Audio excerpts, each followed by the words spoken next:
버림받은 세리가 제자가 된 이유. 팔레스타인에서 세리만큼 미움받는 직업은 없었습니다.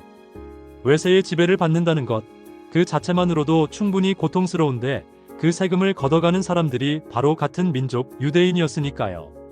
세리들은 단순히 로마의 압박을 대행하는 사람들이 아니었습니다. 그들은 자신의 이익을 위해 동족을 착취하는 사람들이었죠. 로마의 지배 아래 이런 일을 하는 유대인은 민족의 배신자로 여겨졌습니다. 사회의 가장 밑바닥, 가장 경멸받는 존재로 분류되었던 거죠. 레위 마태는 바로 그런 사람이었습니다. 그는 게네사렛에서 부름받은 네 제자 다음으로 예수의 제자가 될 운명을 가진 사람이었습니다. 바리새인들은 마태를 그의 직업만으로 판단했습니다. 세리니까 당연히 죄인이고 당연히 구제불능이라고 생각했죠. 하지만 예수는 달랐습니다. 예수는 이 사람의 마음이 진리를 받아들이기 위해 열려있다는 것을 보셨습니다. 마태는 구주의 가르침에 귀를 기울였습니다. 하나님의 영이 그의 내면을 비췄을 때 그는 자신의 죄를 깨달았고 그리스도에게서 도움을 구하기를 갈망했습니다. 하지만 동시에 그는 현실도 알고 있었죠. 랍비들에게 얼마나 배척받는 존재인지 자신 같은 사람이 감히 위대한 선생의 주목을 받을 수 있을 거라고는 상상조차 할 수 없었습니다. 그런데 어느 날이었습니다. 세관에 앉아있던 마태에게 예수가 다가왔습니다. 그리고 자신을 향해 이렇게 말씀하시는 걸 들었죠. 나를 따르라. 마태는 충격을 받았습니다. 하지만 그의 반응은 놀라울 정도로 단순했습니다. 그는 모든 것을 버리고 일어나 예수를 따랐습니다. 주저함도 없었고 의심도 없었습니다. 이익이 나는 사업을 버리고 가난과 곤란의 길로 들어선다는 두려움도 없었습니다. 예수와 함께 있고 그분의 말씀을 듣고 그분의 사업에 동참할 수 있다는 것, 그것만으로 충분했습니다. 사실 다른 제자들도 마찬가지였습니다. 베드로와 그의 동료들도 예수의 부르심을 받았을 때 즉시 배와 그물을 버렸죠. 어떤 제자들은 자신에게 생계를 의존하는 가족이 있었습니다. 하지만 그들은 머뭇거리지 않았습니다. 내가 어떻게 먹고 살지? 가족은 어떻게 부양하지? 이런 질문을 하지 않았어요. 그들은 그저 부르심에 순종했습니다. 나중에 예수께서 내가 너희를 아무것도 없이 보냈을 때 부족한 것이 있었느냐고 물으셨을 때 그들은 자신있게 없었습니다라고 대답할 수 있었습니다. 흥미로운 건 부유했던 마태에게나 가난했던 베드로와 안드레에게나 똑같은 시험이 찾아왔다는 겁니다. 그리고 똑같은 헌신이 요구되었죠. 예수는 제자들이 가장 성공적이었던 순간, 그물에 고기가 가득 차서 옛 생활로 돌아가고 싶은 유혹이 가장 강했던 바로 그 순간에 그들을 부르셨습니다. 모든 것을 버리라고 요구하셨죠. 이것은 각 사람에게 주어진 시험이었습니다. 세상의 재물에 대한 욕심과 그리스도와의 친분, 둘 중 어느 것이 더 중요한가? 원칙은 항상 명확합니다. 하나님의 사업에 온전히 헌신하지 않으면, 그리스도를 아는 지식이 가장 고귀하다고 여기지 않으면 그 누구도 성공할 수 없습니다. 부분적으로 헌신하는 사람은 그리스도의 진정한 제자가 될 수 없습니다. 사람들이 진정으로 구원의 위대함을 깨달을 때 그리스도의 삶에 나타난 자기 희생이 그들의 삶에도 나타나게 됩니다. 그들은 예수가 어디로 인도하시든 기꺼이 따라갈 것입니다. 마태를 제자로 부르신 것은 엄청난 논란을 일으켰습니다. 종교 지도자가 세리를 직접적인 동역자로 선택한다는 건 당시의 모든 관습을 정면으로 위반하는 행위였으니까요. 종교적으로도 사회적으로도 민족적으로도 용납될 수 없는 일이었습니다. 바리새인들은 이 기회를 놓치지 않았습니다. 그들은 백성들의 편견을 자극해서 여론이 예수를 반대하도록 만들고 싶었습니다. 하지만 세리들 사이에서는 놀라운 일이 일어나고 있었습니다. 광범위한 관심이 일어난 거죠. 그들의 마음이 이 하늘의 교사에게 이끌렸습니다. 마태는 새로운 제자가 된 기쁨에 넘쳐서 옛 친구들을 예수께 데려오고 싶었습니다. 그래서 자기 집에서 잔치를 열었습니다. 친척과 친구들을 초대했죠. 세리들뿐만 아니라 사회에서 의심스러운 평판을 받고 정통파 이웃들에게 배척당하던 많은 사람들이 포함되어 있었습니다. 이 잔치는 예수를 존중하는 마음으로 준비된 것이었고 예수는 이 초대를 기꺼이 받아들이셨습니다. 예수는 이것이 바리새인들을 화나게 할 거라는 걸 알고 계셨습니다. 백성들 앞에서 자신의 명성을 떨어뜨리는 일이 될 수도 있다는 것도 알고 계셨죠. 하지만 어떤 정치적 계산도 예수의 행동에 영향을 줄 수 없었습니다. 예수에게 중요한 건 외적인 차별이 아니었습니다. 예수의 마음을 움직인 건 생명의 물을 갈급해하는 영혼이었습니다. 예수는 세리들의 식탁에 귀빈으로 앉으셨습니다. 동정심과 친절한 태도로 그들의 존엄성을 인정하셨죠. 그러자 사람들은 예수의 신뢰를 받을 만한 사람이 되고 싶어 했습니다. 목마른 영혼들에게 예수의 말씀은 축복과 생명을 주는 능력으로 다가왔습니다. 새로운 충동이 일어났고 새 삶에 대한 가능성이 사회에서 버림받은 이 사람들에게 열렸습니다. 이런 모임에서 일어난 일들의 영향력은 상상을 초월했습니다. 예수가 승천하실 때까지도 예수를 공개적으로 시인하지 못했던 사람들 중 많은 이들이 구주의 가르침에 깊은 감명을 받았습니다. 성령이 부어져 하루에 3,000명이 회개했을 때 그들 중에는 세리들의 식탁에서 처음으로 진리를 들었던 사람들이 많았습니다. 그중 몇몇은 복음의 전도자가 되었죠. 그 잔치에서의 예수의 모습은 마태 자신에게도 평생 잊을 수 없는 교훈이 되었습니다. 멸시받던 세리가 주님의 발자취를 열심히 따르며 가장 헌신적인 복음 전도자 중 한 사람이 되었으니까요. 랍비들은 마태의 집에서 열린 잔치에 예수가 참석했다는 소식을 듣고 비난할 기회를 잡았습니다. 하지만 그들은 직접 나서지 않았습니다. 제자들을 통해 공격하기로 했죠. 제자들의 편견을 자극해서 그들과 선생을 이간질시키려는 계략이었습니다. 그리스도에 대해 제자들에게 비난하고 제자들에 대해 그리스도에게 비난하고 가장 아픈 곳을 겨냥해 화살을 쏘는 것, 이것이 그들의 전략이었습니다. 이건 사탄이 하늘에서 불만을 품은 이래로 써온 방법입니다. 불화와 이간질을 일으키려는 자들은 모두 사탄의 정신에 자극받아 움직이는 것입니다. 질투심에 가득 찬 랍비들은 물었습니다. 어째서 너희 선생은 세리와 죄인들과 함께 식사를 하느냐? 예수는 제자들이 대답하기를 기다리지 않으셨습니다. 직접 대답하셨죠. 건강한 사람에게는 의사가 필요 없지만 병든 사람에게는 필요하다. 너희는 가서 내가 원하는 것은 긍휼이지 제사가 아니다라는 말씀의 의미를 배워라. 나는 의인을 부르러 온 것이 아니라 죄인을 부르러 왔다. 바리새인들은 자신들이 영적으로 건강하다고 주장했습니다. 의사가 필요 없다는 거죠. 반면 세리들과 죄인들은 영혼의 질병으로 죽어가고 있다고 생각했습니다. 그렇다면 의사인 예수가 도움이 필요한 사람들에게 가는 게 당연한 일 아닌가요? 하지만 아이러니한 건 바리새인들이 자신을 높이 평가했을지라도 실제로는 그들이 멸시하던 자들보다 더 심각한 상태였다는 겁니다. 세리들은 고집과 자부심이 덜했기 때문에 진리의 영향에 마음이 더 열려 있었습니다. 예수는 랍비들에게 말씀하셨습니다. 너희는 가서 내가 긍휼을 원하고 제사를 원하지 않는다는 말씀의 의미를 배워라. 이렇게 예수는 랍비들이 하나님의 말씀을 설명한다고 주장하면서도 그 정신에는 완전히 무지하다는 것을 보여주셨습니다. 바리새인들은 잠시 말이 없었지만 마음속의 적개심은 더욱 단단해졌습니다. 그들은 다음으로 침례 요한의 제자들을 찾아가 그들을 통해 예수를 공격하려 했습니다. 아이러니하게도 바리새인들은 침례 요한의 사명을 받아들인 적이 없었습니다. 그의 금욕적인 생활, 단순한 습관, 초라한 옷차림을 조롱하며 그를 광신자라고 불렀죠. 요한이 그들의 위선을 폭로했기 때문에 그들은 요한을 반대했고 백성들도 그렇게 하도록 선동했습니다. 하나님의 영이 이 조롱하는 자들의 마음을 움직여 죄를 깨닫게 했지만 그들은 하나님의 권고를 거부하고 요한이 악령에 들렸다고 말했습니다. 이제 예수가 백성들과 어울려 그들과 함께 먹고 마시자 바리새인들은 예수를 먹기를 탐하고 포도주를 즐기는 자라고 비난했습니다. 이런 비난을 하는 자들 자신이 바로 죄를 범한 사람들이었는데 말이죠. 바리새인들은 예수가 어둠 속에 있는 자들에게 하늘의 빛을 주시려고 세리들 및 죄인들과 함께 계신다는 것을 인정하려 하지 않았습니다. 그들은 하늘의 교사에게서 나오는 모든 말씀이 싹이 터서 하나님의 영광의 열매를 맺을 살아있는 씨앗이라는 것을 보지 못했습니다.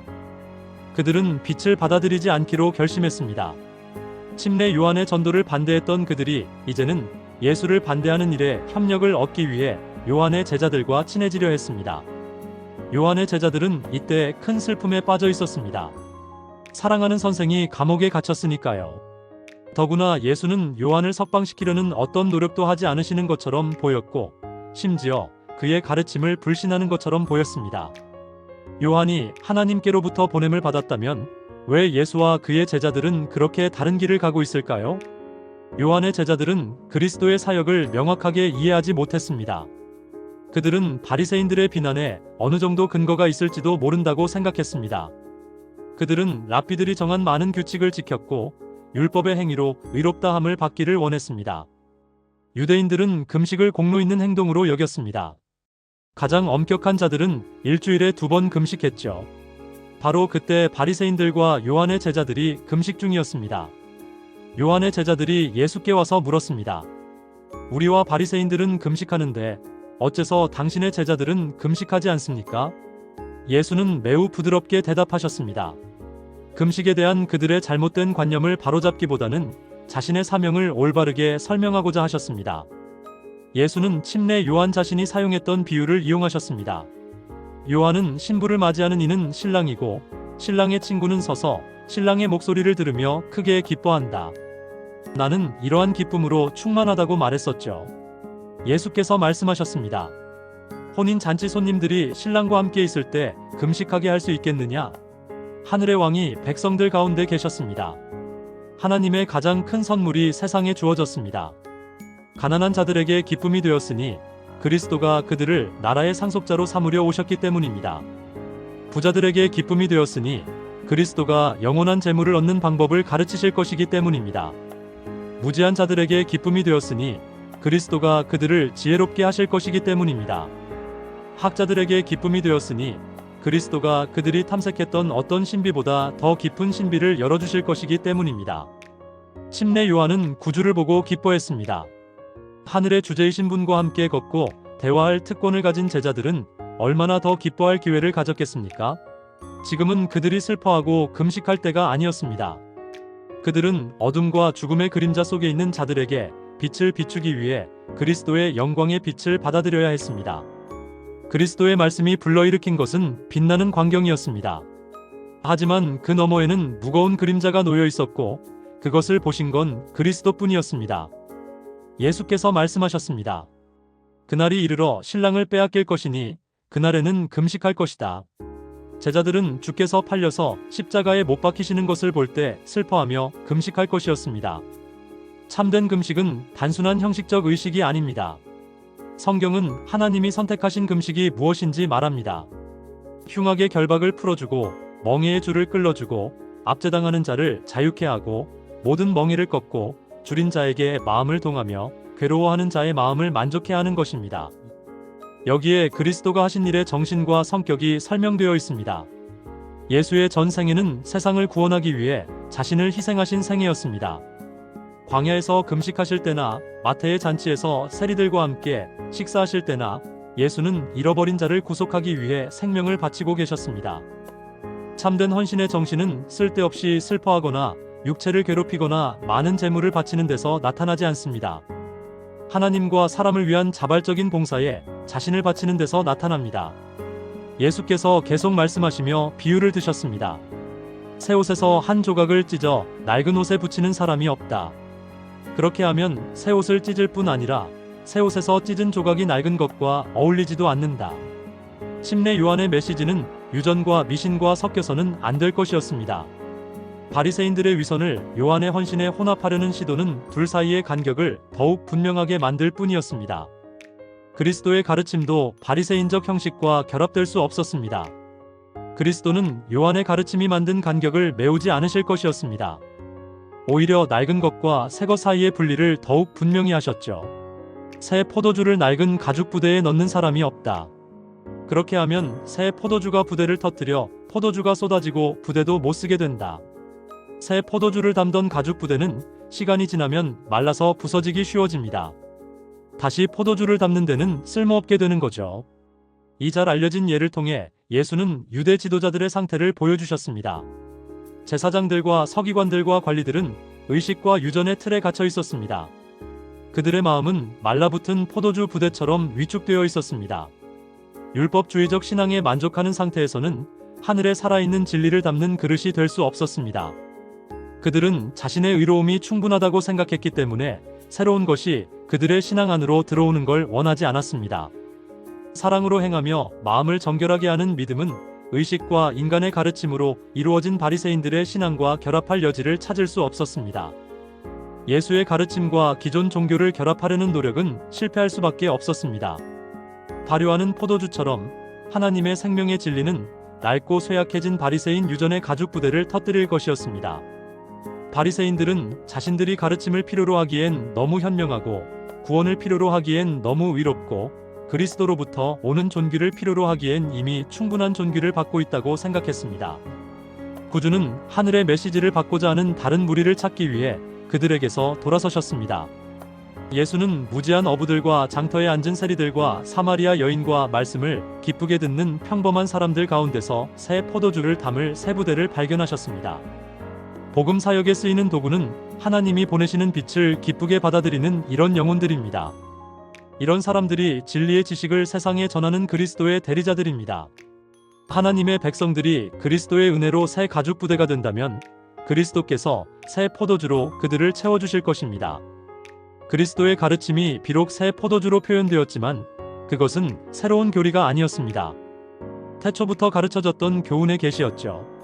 하지만 바리새인들에게 하나님의 진리는 원래의 의미와 아름다움을 잃어버렸습니다. 그리스도의 가르침은 거의 모든 면에서 그들에게 새로운 것으로 보였고 받아들일 수 없는 것이었습니다. 예수께서 지적하셨습니다. 거짓 가르침의 힘이 진리에 대한 인식과 욕망을 파괴한다고 말입니다. 묵은 포도주를 마시고 새 것을 원하는 사람이 없다. 묵은 것이 좋다고 하기 때문이다. 조상들과 선지자들을 통해 세상에 주셨던 모든 진리는 그리스도의 말씀 속에서 새로운 아름다움으로 빛났습니다. 하지만 서기관들과 바리새인들은 귀중한 새 포도주를 원하지 않았습니다. 낡은 유전과 습관과 행동을 비우기 전에는 그들의 정신과 마음에 그리스도의 가르침을 받아들일 여지가 없었습니다. 그들은 죽은 형식에 집착했고 살아있는 진리와 하나님의 능력으로부터는 돌아섰습니다. 이것이 바로 유대인들 멸망의 원인이었습니다. 그리고 오늘날에도 많은 영혼들이 멸망하는 원인이 됩니다. 수많은 사람들이 예수께서 마태의 잔치에서 책망하셨던 바리새인들과 똑같은 잘못을 범하고 있습니다. 많은 이들이 마음에 품은 생각을 버리거나 우상처럼 여기던 의견을 포기하기보다는 하늘 아버지로부터 오는 진리를 거절합니다. 그들은 자기를 신뢰하고 자신의 지혜를 의지하며 영적 빈곤을 깨닫지 못합니다. 그들은 어떤 중요한 일을 수행해서 구원받는 방식을 고집합니다. 자아가 그 일에 전혀 관여할 길이 없음을 알게 될 때 그들은 준비된 구원을 거절합니다. 율법주의적인 종교는 사랑도 없고 그리스도도 없는 종교이므로 사람을 결코 그리스도께 인도할 수 없습니다. 스스로 위롭다고 여기는 정신으로 행하는 금식이나 기도는 하나님 보시기에 가증한 것입니다. 엄숙한 예배, 집회, 종교적 의식의 반복, 외형적인 겸손, 남의 눈에 띄는 희생 등은 이런 일들을 행하는 자들이 스스로를 의롭고 하늘에 들어갈 자격이 있다고 여긴다는 것을 선언하는 것입니다. 하지만 그것은 완전한 기만입니다.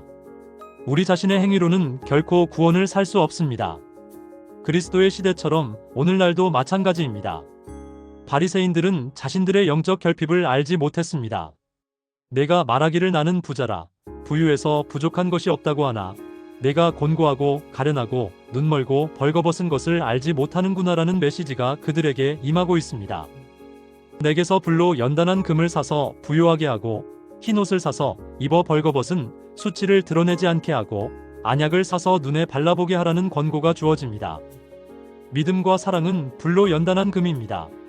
하지만 많은 사람들의 금은 빛을 잃었고 귀한 보화는 잃어버린 바 되었습니다. 그리스도의 의는 그들에게 입지 않은 옷과 손대지 않은 샘과 같습니다. 너를 책망할 것이 있으니 내가 처음 사랑을 버렸다. 그러므로 어디서 떨어졌는지 생각하고 회개하여 처음 행위를 회복하라. 만일 그렇게 하지 않고 회개하지 않으면 내가 내게 가서 내 촛대를 그 자리에서 옮기리라는 말씀이 그들에게 주어지고 있습니다. 하나님이 구하시는 제사는 상한 심령이라. 하나님이여 상하고 통회하는 마음을 주께서 멸시하지 아니하시리이다. 사람이 온전한 의미에서 그리스도를 믿는 자가 되려면 자아를 비워야 합니다. 자아가 포기될 때 주께서 사람을 새로운 피조물로 만드실 수 있습니다. 새 가죽 부대가 새 포도주를 담을 수 있습니다. 그리스도의 사랑이 믿는 자에게 새 생명을 불어넣을 것입니다. 우리 믿음의 주요 온전케 하시는 이를 바라보는 사람에게서 그리스도의 성품이 나타날 것입니다.